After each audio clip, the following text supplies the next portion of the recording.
79వ అధ్యాయము. బలరాముడు బల్వలుని సంహరించి తీర్థయాత్రలను కొనసాగించుట, భీమ దుర్యోధనుల గదా యుద్ధమును నివారించుటకు ప్రయత్నించుట. శ్రీ శుకుడు నుడివెను. పరీక్షిన్ మహారాజా, ఒకానొక పర్వదినమున భయంకరమైన సుడిగాలులు వీచెను. తీవ్రముగా దుమ్ములు చెలరేగను. అంతటను దుర్గంధములు వ్యాపించెను. పిమ్మట బల్వలుడు యజ్ఞశాలయందు మలమూత్రాది అపవిత్ర పదార్థములను వర్షించెను. అనంతరము అతడు శూలమును చేబూని కనబడెను. ఆ బలవలుడు మొక్కలైన నల్లని కాటుక కొండవలే మహాకాయమును కలిగి ఉండెను. అతని కేశములు మీశములు కాచబడిన రాగి రంగులో ఉండెను. అతని ముఖము భయంకరమైన కొరలతో బముముడులతో ఒప్పుచుండెను. అతనిని చూచిన వెంటనే బలరాముడు శత్రు సైన్యములను చీల్చి చెండాడగల ముసలాయుధమును, దైత్యులను హతమాచుటలో సమర్థమైన హలాయుధమును స్మరించెను. అవి క్షణకాలములో ఆయనను చేరెను. అప్పుడు బ్రహ్మద్రోహియకు ఆ బల్వలాసురుడు ఆకాశమును సంచరించుచుండగా చూచి బలదేవుడు మిగుల క్రుద్ధుడై అతనిని తన హలాగ్రముచే లాగి అతని మూర్ధముపై మాడుపై ముసలాయుధముతో బలముగా మోదెను. ఆ దెబ్బతో బలవలుని నొసలు ముక్కలైపోయాను. అప్పుడు అతడు నోట రక్తము గ్రక్కుచు ఆర్తనాదం నొనర్చుచు వజ్రాయుధ ప్రహారమునకు దెబ్బతిని గైరికాది ధాతువులచ్చే ఎర్రపారియున్న కొండవలే నేలపై పడిపోయెను. పెమ్మట మహాత్ములు నైమిషారణ్యవాసులు అయిన మునీశ్వరులు బలరామును స్తుతించి దేవతలు ఇంద్రునకు వలె ఆ మహానుభావునకు అభిషేకమనొచ్చరి శుభాశీసులు నొసంగిరి. ఇంకను ఆ మహర్షులు వాడిపోని కమలములతో ఒప్పారుచుండెడి వైజయంతి మాలను, దివ్యములైన 2 వస్త్రములను, అమూల్యములకు ఆభరణములను ఆ బలదేవునకు కానుకలుగా సమర్పించిరి. అనంతరము బలభద్రుడు ఆ మునులను వీడ్కొని బ్రాహ్మణోత్తములతో కూడి కౌశికీ నదీ తీరమునకు చేరి అందు స్నానములు నర్చెను. పిమ్మట సరయూ నదికి జన్మస్థానమైన మానస సరోవరమునకు చేరెను. క్రమముగా ఆ మహాపురుషుడు సరయూ నదీ తటమున ముందునకు సాగి ప్రయాగలో పవిత్ర స్నానములను గావించెను. అతడు దేవర్షి పితృదేవతలకు తర్పణములను ఆచరించిన పిదప పులహుని ఆశ్రమమునకు చేరెను. పులహుడు బ్రహ్మమానస పుత్రుడు. బ్రహ్మ నాభి నుండి పుట్టెను. కర్దముని కుమార్తె అయిన గతి ఇతని భార్య. కర్మశ్రేష్ఠుడు, వరీయాంశుడు, సహిష్ణుడు అనువారు ఇతని కుమారులు. ఇతని వలన కిన్నర కింపురుషాదులు పుట్టిరి. తదుపరి బలరాముడు గోమతి, గండకి, విపాశా నదులలోనూ శోణనందమునందును స్నానాధికములను ఆచరించెను. పిమ్మట తండ్రియకు వసుదేవుని కోరిక మేరకు గయకు వెళ్ళి ఆ ప్రసిద్ధ క్షేత్రమున పితృదేవతలను ఉద్దేశించి పూజలను వనర్చెను. పిదప గంగాసాగర సంగమ ప్రదేశమునకు చేరెను.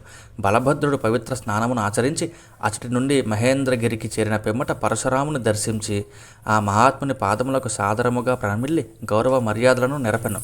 క్రమముగా సప్త గోదావరి క్షేత్రములను, కృష్ణవేణిని, పంపా సరస్సును, భీమరథిని సేవించెను.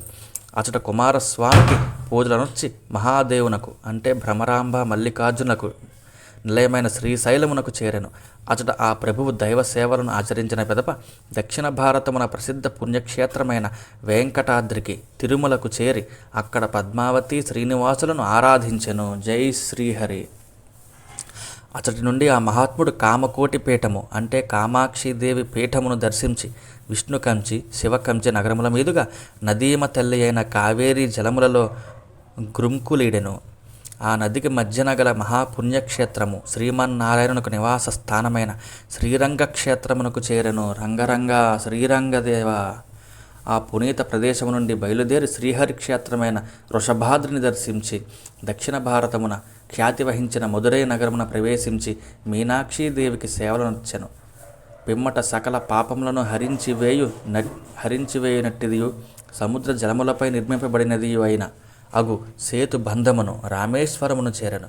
అచట పరమేశ్వరుని ఆరాధించి ఆ హలాయుధుడు బ్రాహ్మణోత్తములకు 10,000 గోవులను దానము చేసెను. అటు పిమ్మట కృతమాల, తామ్రపర్ణి నదులలో స్నానాధిక విధులను నిర్వర్తించి సప్తకుల పర్వతములో ఒకటి అగు మలయ పర్వతమునకు చేరెను. అచట నివసించుచున్న అగస్త్య మహాముని దర్శించి ప్రణమిల్లి అభివాదనమునొచ్చెను. ఆ మహాత్ముని నుండి ఆశీస్సులను పొందిన పిమ్మట ఆయన అనుమతితో దక్షిణ సముద్ర తీరమున అడుగిడెను. అచట కన్యాకుమారిగా వాసిగాంచిన దుర్గాదేవిని దర్శించి పూజించెను. జై దుర్గాదేవి. అనంతరము ఫాల్గుణ తీర్థమునకు అంటే అనంత శయనమునకు చేరి పంచాప్సరము అను తీర్థమున స్నానములను ఆచరించి శ్రీ మహావిష్ణువును పూజించి అచటి భూసురోత్తములకు 10,000 గోవులను దానము చేశాను. పిమ్మట మహాత్ముడుకు బలరాముడు కేరళను త్రిగర్త దేశములను దాటి శివక్షేత్రమైన గోకర్ణమును ప్రవేశించి అచట మహాదేవునకు పరమశివునకు అభిషేకములను అనర్చెను. జై శివయ్య. అచటి నుండి బయలుదేరి బలభద్రుడు ఆర్యాదేవిని అంటే పార్వతీదేవిని ఆరాధించి శూర్పార్క క్షేత్రమును దర్శించెను. అనంతరము తాపి, పయోష్ణి, నిర్వింధ్యా నదులలో స్నానములను వనర్చి క్రమముగా దండకారణ్యమున ప్రవేశించెను. తదుపరి ఆ మహాత్ముడు నర్మదా నదీ తీరమున గల మాహిష్మతి పురమునకు చేరి అచటి మనుతీర్థమునందు స్నానమాచరించి దైవారాధనలను ముగించుకుని పిమ్మట మరల ప్రభాస తీర్థమునకు చేరెను.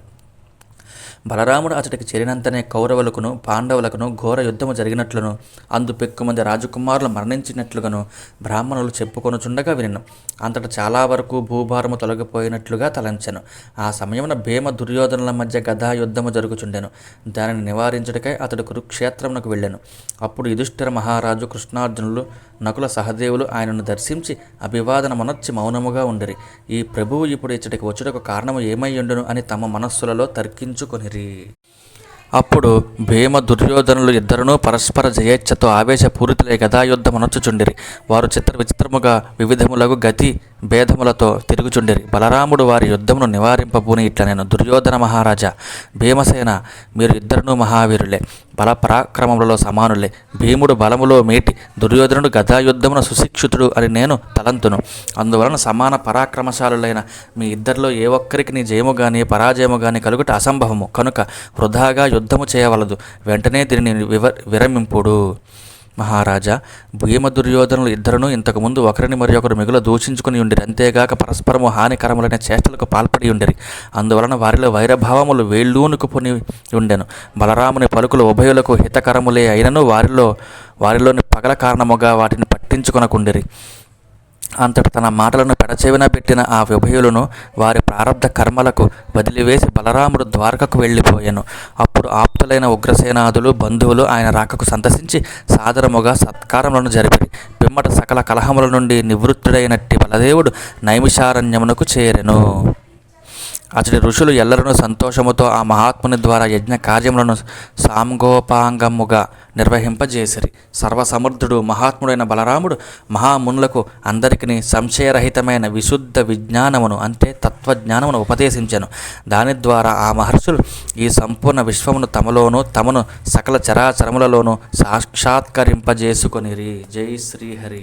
గీతలో చెప్పినట్లు సర్వవ్యాప్తమైన అనంత చైతన్యమునందు ఏకీభావ స్థితిరూపయోగయుక్తమైన ఆత్మ గలవాడును, అంతటను అన్నింటినీ సమభావముతో చూచువాడును అగు యోగి తన ఆత్మను సర్వ ప్రాణులయందు స్థితమై ఉన్నట్లుగాను ప్రాణులన్నింటినీ తన ఆత్మయందు కల్పితములుగాను చూచును.